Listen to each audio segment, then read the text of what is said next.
Welcome back to the channel, one and all. FishBrain Shane here. We're gonna fish today.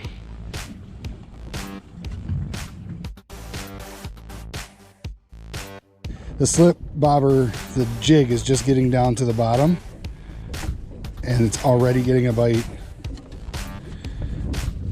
And they're after it tonight.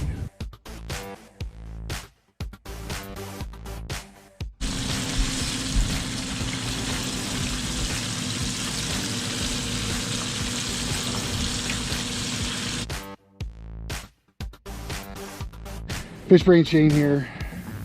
We're gonna get some bobber fishing in today. Stick around. We're gonna do some vertical jigging from a bobber, basically slip bobbering down to some fish that are down around 19 or 20 feet. It's early season crappies. Let's see if we can get something done. Me and the wife on the boat. We got the dogs with us too. Check out little Miss Lily. Hi, Lily. Hi. Messing around with that. And we got the bobbers out. So let's see if we can get bobbers down. There is the music. There is the music. Let's go fishing. Let's go fishing. Let's go fishing now. Uh-oh. Uh-oh. Uh-oh. We're down. Or we were. Yep, we are. Oh, man. I hope that my chest strap is okay because I had to get this one while the chest strap was... Oh, my gosh. And it's a pig. Oh, my gosh, you guys. Get up here, big fella! Yeah! Woohoo! On the bobber, you guys. On the bobber and the chartreuse minnow. And my chest strap was messing up. I'm very sorry for that, but holy cow, what a pig. What a pig-tastic. What a pig. Oh my gosh, you guys, I'm so excited. What a welcome, right? Welcome to the lake. Throw in your bobber. Get yourself a big old crappie. This one is going in the tank, and you know what we're gonna do today? We're gonna do a catch, cook, and clean. I am going to, and I said that in the wrong order, I don't care. Catch, cook, and clean. I'm gonna catch them, cook them, and then I'm gonna clean them, or whatever it takes. You can tell I'm excited. Listen, I'm gonna clean some fish for you today. I'm gonna cook some fish for you today. We're gonna have a blast. Thanks for joining me again. Oh, I'm so excited, I don't even know what to say. What a pig.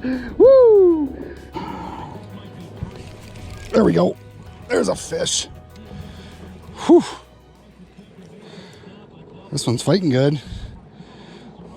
I don't know if it's a big one or if it's a big perch. It's been kind of a surprise type day. I think it's just a good keeper crappie. That's the way it looks. Yeah. Nice fish. Come on in here, boy. There we go. Good fish. Got him right in the top of the mouth. I'm going to use that trick I've showed you before with the rocket bobber. Just pop it out and pull it back out like that. Yeah, that's a nice fish. That's the size I like to eat, ladies and gentlemen. A good fat 10.5 inch fish. I go right in the tank with it. So what I'm going to do here is I'm going to put on a slip bobber. So this is the way I'm rigging it. 1/16 of an ounce jig, and I'm making sure that the presentation is exactly sideways. A bite sinker up at the top here, I believe that's the same 1/16 of an ounce. So I'm running about 1/8 of an ounce. And then I'm taking a piece of string and I'm making my own bobber ties, you know, the bobber stops. And this is super easy, you guys. It's just a uni knot. So you just take the string, you run it even with the line that you're tying it to. You make a loop as such. You take this extra tag piece and you just run it through that loop and around both the line and the loop. You go through that and around 5 times. So there's 2, there's 3, there's 4, and here we go for lucky number 5. There we go. And you just pull it from both ends. And then look, it's a beautiful, almost free bobber stop, because we're getting that old string, you know, the good old-fashioned string that you got when you made your friendship bracelets. Maybe those are coming back. Everything else from the 80s is coming back. And then you just snip this off, leave a little bit of a tag in, slide it up and down, and that's what we're using to stop our bobbers. I'm going to put a gulp chartreuse minnow on this, and the way that I hook them up is pretty specific. Again, presentation is the key, and especially when the fish are kind of neutral, which is right now, in my opinion, they're not super aggressive because it's 43 degree water temperatures. So I'm taking the chartreuse end and I want that to be up. I want it to hang sideways with the chartreuse end up and the white side down. That's the way this particular bait is colored. So I'm going to go ahead and hook it down through about 3/4 of the way, pop it out, and then just run it up on this jig nice over that bait holder. And I don't care if it's a little bit pointed up, but see how that hangs nice and natural? That's what we want. There we go. Ooh, that one barely got to the bottom before that fish took it. That is a strong fish, you guys. Hopefully it's got, oh yeah, that looks like a good fish. That's a really nice crappie. Look at that one. Let's get him in. Come on and sling in here, big boy. Wow. Got the baseball game going in the background. It's early April and we got just chunk crappies biting. Can't believe it. I'm just so excited. Thanks for joining me today. I know I say that all the time, but I'm so glad that you're here and that you can be a witness to all of this with me, because it is so special. I mean, so very special. This does not happen all the time or in all places, and just to have that thick of a fish, to be able to clean later and cook later with you. Stick around because it's going to be awesome. I'm going to show you my go-to technique to make these fish delicious. Hey, Lily, what do you think? Huh? You going to bite it? Oh, you're going to chew on the tail. You're going to chew on the tail.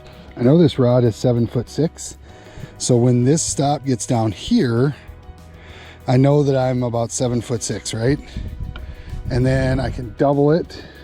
Actually, no, the 7'6" would be down here. So here's 7'6". There's about another 7. So I'm about 17 feet down. You can use your rod to gauge that, any size rod. Pretty easy to do. So if I'm fishing in a area where I know it's pretty, it's pretty much the same depth all the way around, or I'm throwing to the same depth, what I'll do is I'll go off the side of the boat here and I'll let the line all the way down, right? Get it all the way down to where that bobber stop is. And I know right now that I'm in a fairly good spot, but if you want to make sure you're way down to the bottom, what you can do is get that bobber right next to you and just keep moving this bobber stop up until it lays flat, the bobber itself. When the bobber itself lays flat, then you know that you're on the bottom, and you just pull up maybe a foot or two. Look, I could go down a little bit more. That's a foot deeper. See that? Nice. Okay. And I'm going to try and go maybe a little bit more. Let's see. Another foot deeper. See if that does it.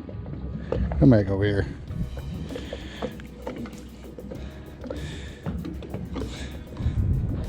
See how it laid flat?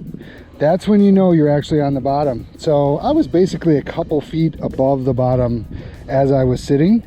So I'm going to go back down maybe a foot and a half. And let's see what happens. Bobber stand up. Sure does. Good to go. So now there's two different ways that you can check your slip bobber depth. One, using your pole and knowing the length of your pole, and the other by just going simply right off the side of your boat and making sure. Oh, had a bobber down there.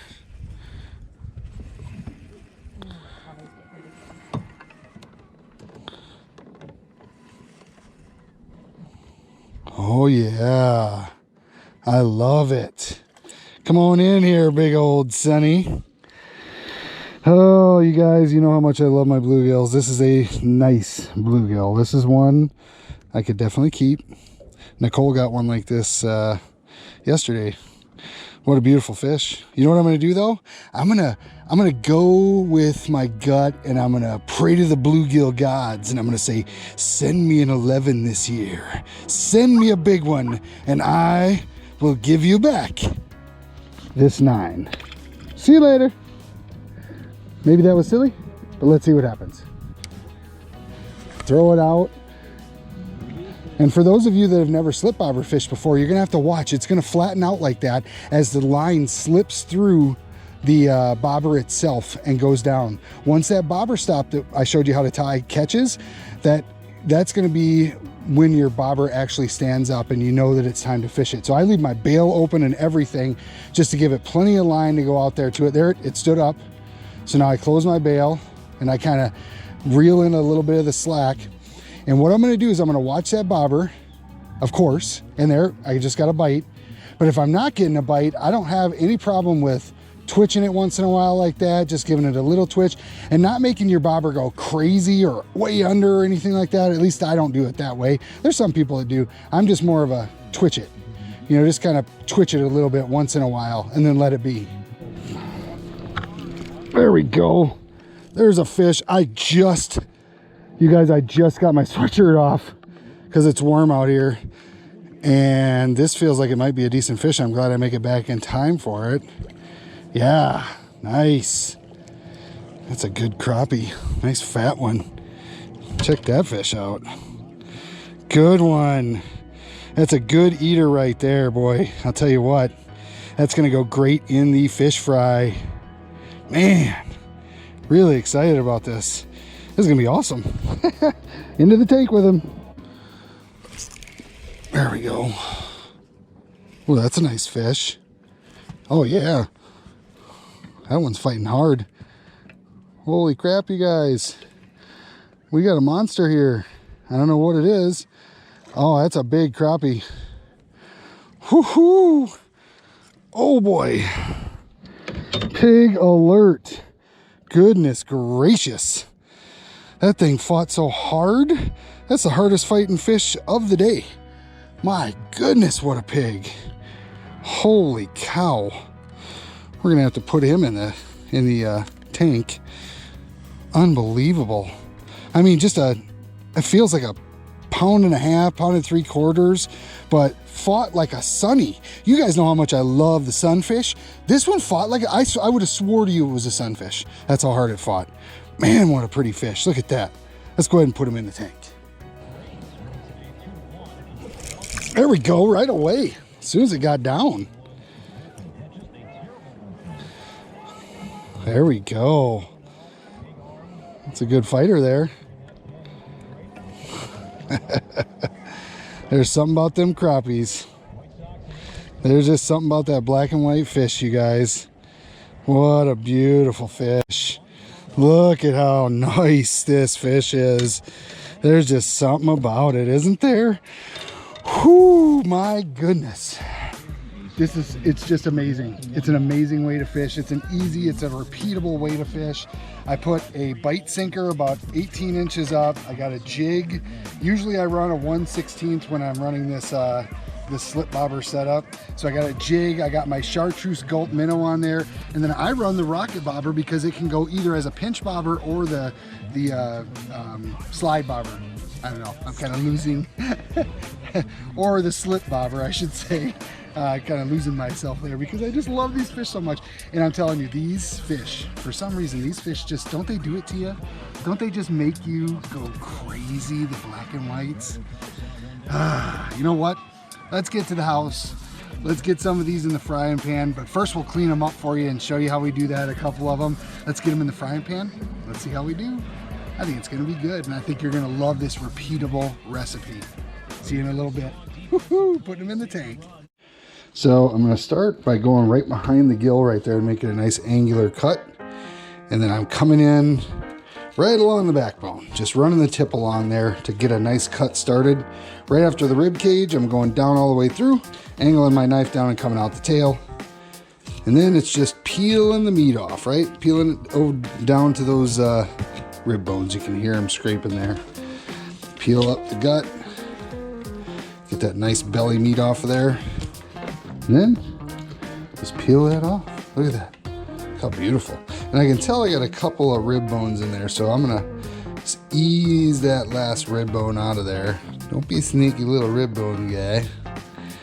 We don't need you to hurt our feelings or choke somebody. Bye-bye. Take the pin bones out.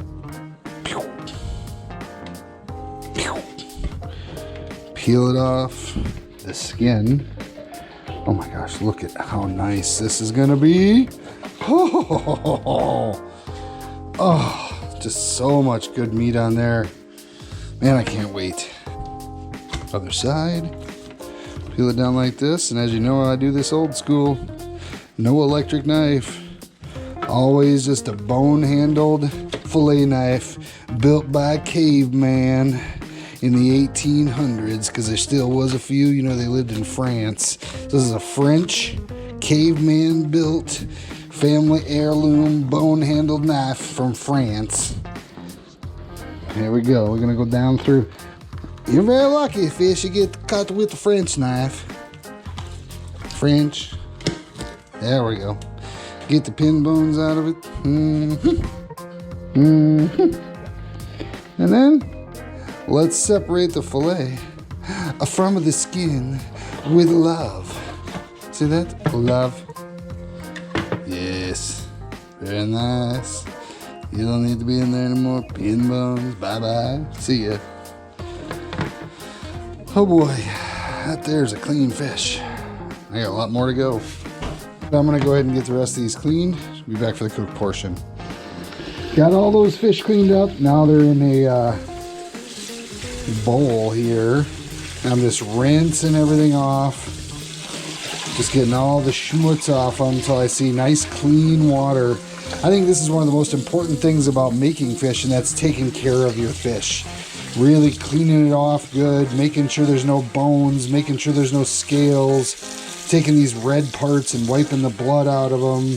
Just making sure that these fish have the most consistent flavor and best flavor possible.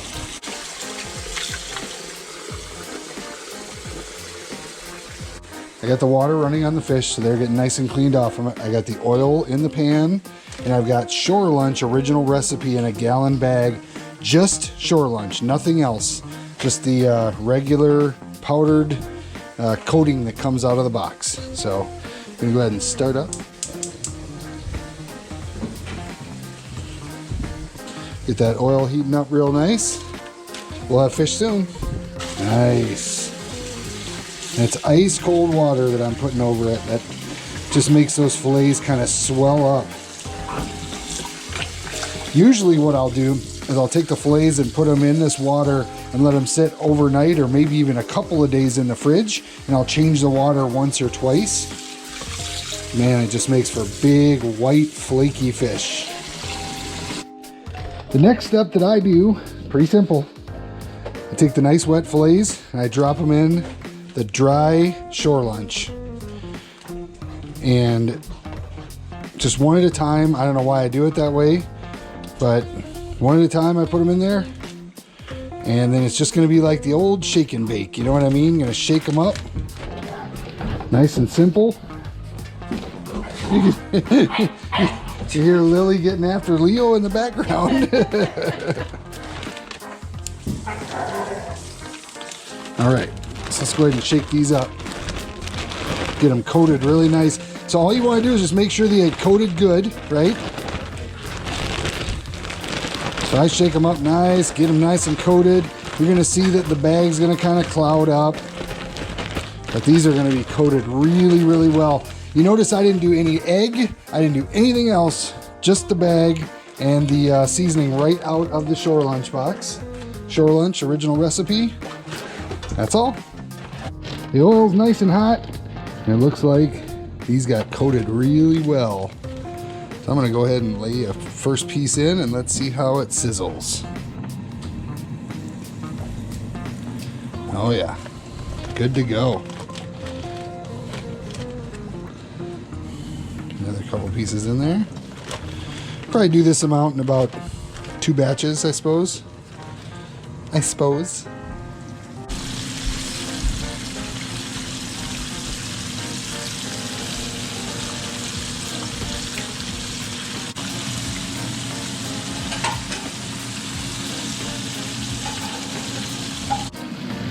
There's a piece of that rib meat right there that's done. Oh, it's close.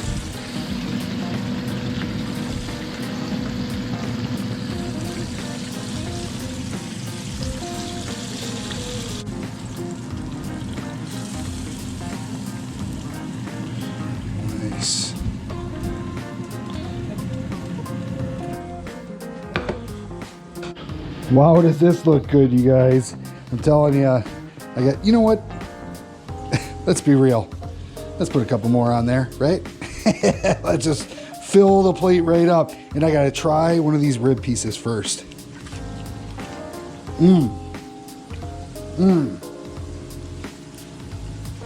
That is so good. Man. Just shore lunch, regular shore lunch, and a little bit of wet crappies, crappie boneless fillets, put in the bag, shook up. Man. You don't even need this. Get out of here. Well, I'm gonna keep eating my supper. You guys come back anytime. Make sure you subscribe. Make sure you comment, like all my videos. Go check it out on Facebook and Instagram and everything else. You know what? For me and for these delicious crappies, FishBrain Shane out.